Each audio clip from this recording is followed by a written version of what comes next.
खुदा का शुक्र है कि जिसने हमको ये सआदत अता फरमाई है कि हम उस आला मकाम पर, उस आला जमीन पर, उस बाशरफ मकाम पर उसकी मदहखानी करें, उसकी शान में अशआर पेश करें कि जो अली भी है, जो आला भी है। इसलिए कि ये जो दिन है कि जिसको गदीर खुम के नाम से याद किया जाता है, आज का दिन वो दिन है कि जिससे मोतबर कोई दिन नहीं। आज का दिन वो दिन है कि जिससे मुबारक कोई दिन नहीं। आज का दिन वो दिन है कि जिससे आला कोई दिन नहीं। आज का दिन वो दिन है कि जिससे बरतर आला और बेहतर कोई दिन नहीं है। क्यों अज़ीज़ाने गिरामी? इसलिए ये दिन इसलिए आला और बरतर है। क्यों?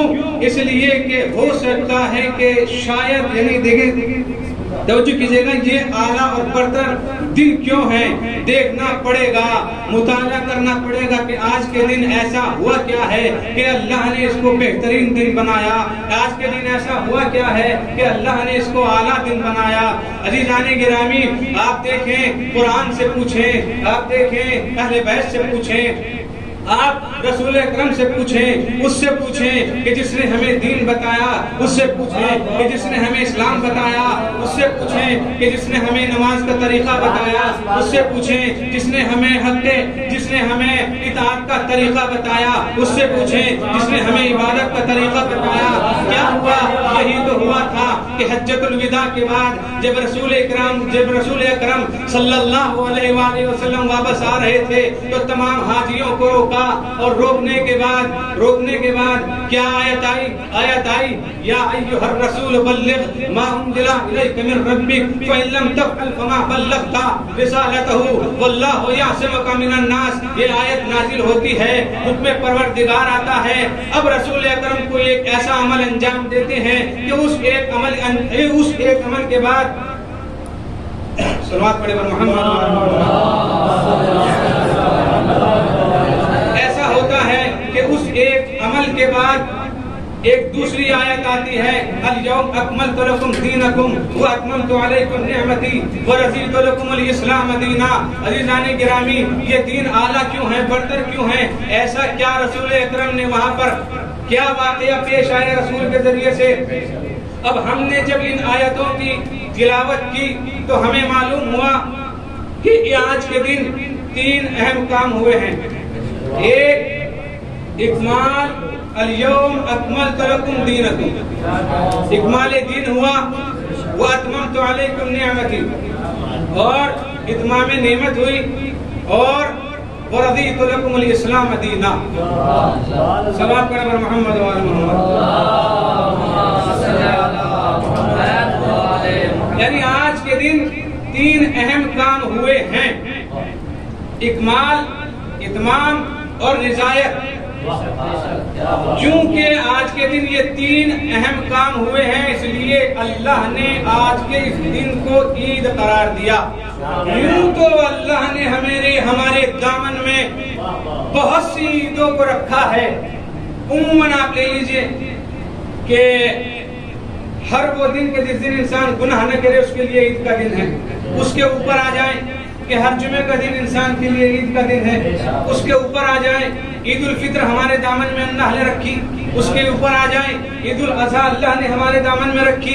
लेकिन अज़ीज़ाने गिरामी, ये तमाम जो ईदें अल्लाह ने हमारे दामन में रखी हैं, और ये जो एक आखिरी ईद हमारे दामन में रखी है, इन तमाम ईदों में और इस एक ईद में बड़ा फर्क है। बड़ा फर्क है। वो फर्क क्या है कि अल्लाह ने किसी भी ईद को अपने से निस्बत नहीं दी।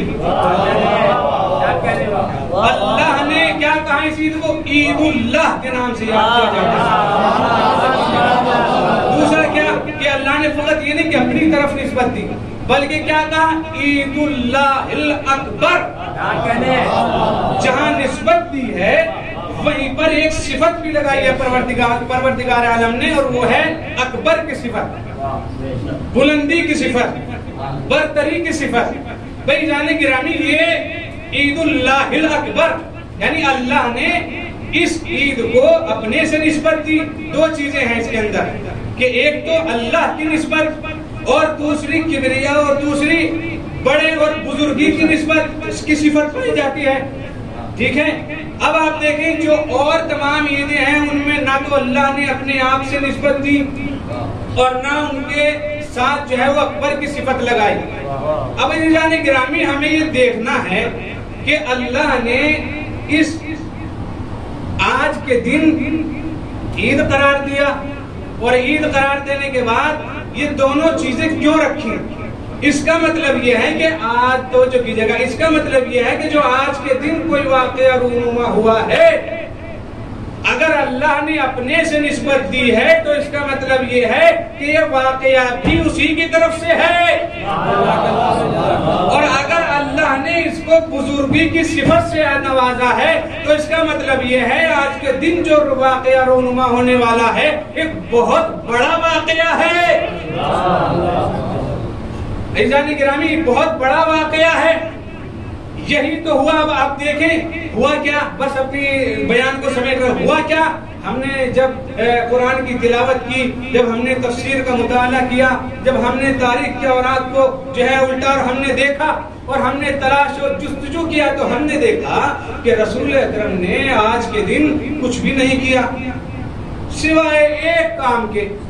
क्या काम किया कि रसूल ने हाजियों को रोका और रोकने के बाद मिंबर बनवाया और मिंबर बनाने के बाद अपने एक किसी अजीज, अपने किसी भाई, अपने किसी नासिर और मददगार को साथ लिया, मिंबर पर तशरीफ ले गए और तशरीफ ले जाने के बाद क्या कहा, कुछ नहीं, हाथों में उठाया, उठाने के बाद कहा मन कुन्तु मौला फहाज़ा अलीयुन मौला। मैं जिसका रसूल जिसका मौला है उसका ये अली मौला है। अजीज़ाने गिरामी, आप देखें कि दो चीजें हैं कि जो इस वाक़े की अजमत को बयान करती हैं। एक तो ये कि नबी को कुरान में मुतअद्दिद अलकाब से पुकारा गया। देखिए मैं ये बात अर्ज कर दूं कि इस यानी विलायत के मौजू पर किसी भी इख्तलाफ का कोई क्या कहते हैं गुमा नहीं है, यानी इख्तलाफ नहीं है। ये इतना वाज़े है, अल्लामा अमीनी ने 110 तरीकों से इस हदीस को क्या है नकल किया है असहाब से और ताबीन से, 84 ताबीन से क्या है और भी बहुत सारी चीजें हैं जिक्र किया। यानी इसको इतना जिक्र किया गया है कि ये अज़हर मिनश शम्स हो गई है। लेकिन अगर कोई इंसान सूरज का इनकार करने लगे तो अब उसको साबित करने के लिए अगर कोई दलाइल लाए जाएं तो इसका मतलब ये नहीं है कि सूरज के उगने में कोई कमी है। इसका मतलब ये है कि इस मनहूस के जहन में कमी है। ये वाक़या विलायत अज़हर मिनश शम्स है। अब अगर कोई इसका इनकार करता है इसका मतलब ये नहीं है कि अली की विलायत में कमी है। इसका मतलब ये है कि उसके जहन पर कुंद खंजर चल गया है। उसके खंजर ने उसके जहन को जख्मी कर दिया है। इसमें अली की कमी नहीं है, उसकी कमी है। आप देखें जी जाने गिरामी, अली की कमी नहीं है। रसूल को मुतादिद अलकाब से पुकारा, रसूल नबी को या अय्युहन नबी कहा, या अय्युहल मुज़म्मिल कहा, या अय्युहल मुदस्सिर कहा, या मुतादिद अलकाब से पुकारा है। मैं बस दो चीजों की तरफ इशारा करूंगा और आपकी सहमत तमाम कर दूंगा कि ये ऐसा क्या है जो क्योंकि इख्तलाफ किया है, जब कुछ नहीं कर सके तो क्या किया, ताकि मौला के माना में इख्तलाफ कर दिया कि ये दोस्त है, ये है, वो है, माना में इख्तलाफ कर दिया। लेकिन मैं एक नकली दलील है और एक अकली दलील है, इन दो बस दो अल्फाज में इंशाअल्लाह, दो लफ्जों में, एक नकली और एक अकली। आप देखिए कुरान में मुतअद्दिद अलकाब से पुकारा, लेकिन जब इस हुक्म की बारी आती है तो अल्लाह ने अपने नबी को या अय्युहन नबी कहकर नहीं पुकारा। अल्लाह ने अपने नबी को या अय्युहल मुज़म्मिल कह के नहीं पुकारा। अल्लाह ने अपने नबी को या अय्युहल मुदस्सिर कह के नहीं पुकारा, बल्कि क्या कहा, या अय्युहर रसूल बल्लिग। मुज़म्मिल और मुदस्सिर एक हालत का नाम है। लेकिन रिसालत एक मनसब का नाम है। अल्लाह का अपने नबी को मनसब के जरिए से आवाज देकर हुक्म का पहुंचाने का हुक्म देना इस बात की दलील है कि जो अब रसूल अंजाम देंगे वो दोस्ती का ऐलान नहीं है बल्कि खिलाफत का ऐलान है।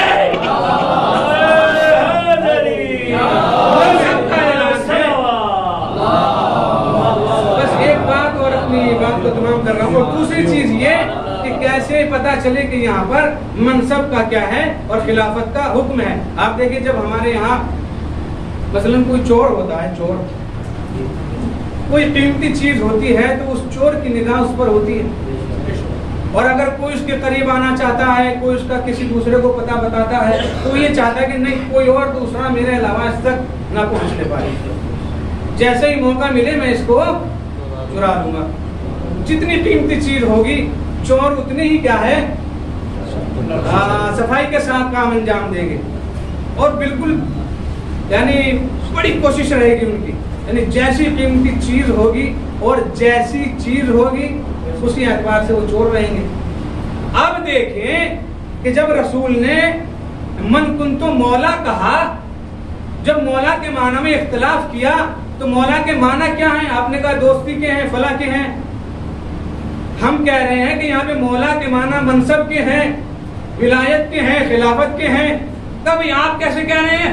हमने कहा रुके, अभी आप ये फैसला ना करें, जरा रसूल के बाद, रसूल के गुजरने के बाद, रसूल की सांसें रुकने के बाद आप देखें कि रसूल को छोड़कर कुछ लोगों ने एक मीटिंग की और सकीफा में जमा हुए और जमा होने के बाद चोरी की जाए प्लानिंग करने लगे, मशवरे करने लगे क्या चोरी करनी है। अब आप देखें कि वहां मौला के माना क्या है। अब ये हम नहीं बताएंगे कि मौला के माना है क्या, ये बताएंगे चोर कि मौला के माना है क्या। अगर रस्तों जो कीजिएगा, अगर रसूल के बाद, अगर रसूल की हयात के बाद चोरों ने दोस्ती को चुराया तो मौला के माना दोस्ती के, अगर खिलाफत को चुराया तो मौला के माना खिलाफत के।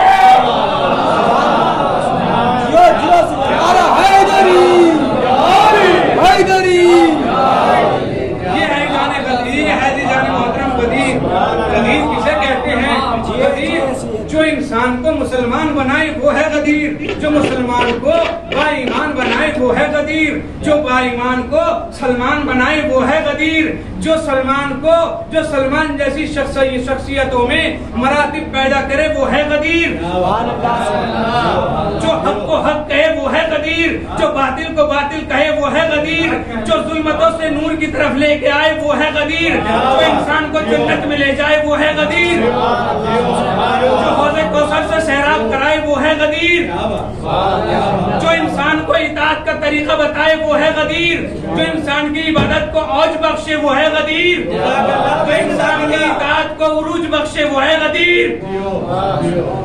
अब हर इंसान को रसूल की जुल्फे नजर आती हैं, रसूल की आंखें नजर आती हैं, रसूल की सब चीजें नजर आती हैं, लेकिन एक चीज नजर नहीं आती, तलाश करता हूँ अक्सर नजर नहीं आता, कोई अली का कदावर नजर नहीं आता, तलाश करता हूँ अक्सर नजर नहीं आता, तलाश करता हूँ अक्सर नजर नहीं आता, कोई अली का कदावर नजर नहीं आता। तो तुम्हें मदीने की गलियां नजर तो आती है मगर गदीर का मिंबर नजर नहीं आता।